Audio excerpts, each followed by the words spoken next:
In this video, I'm going to teach you how to activate hitboxes in Forsaken. It's a very easy process, so make sure to follow along.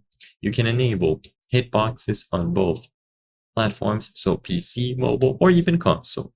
To do this, you need to access the settings inside of Forsaken. So instead of going to the Roblox settings, join Forsaken and then click on the settings option at the left.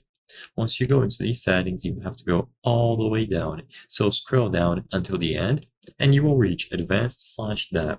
In here, you will find the two relevant options, visible attack hitboxes and visible collision hitboxes. So for attack hitboxes, this makes all attack hitboxes visible to you, and collision hitboxes, it's the same thing. It makes all player collision hitboxes visible to you. So toggle them on, and as soon as you close this menu down, you should be able to see that hitboxes when you go in to play Forsaken. There is no secret to this. Just make sure that the options have been enabled through these settings, and you will be able to see them when you get inside of a match.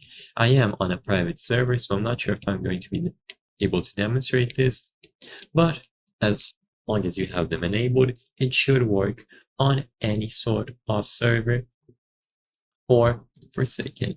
You have plenty of other modes as well relevant to accessibility, game, and so on. You can change them as needed. They will apply right away as long as they were enabled properly through these settings. You should be able to do this on a public server as well. So if I just join a random server instead and access the settings, it is also going to be available all the way down in the bottom of the screen.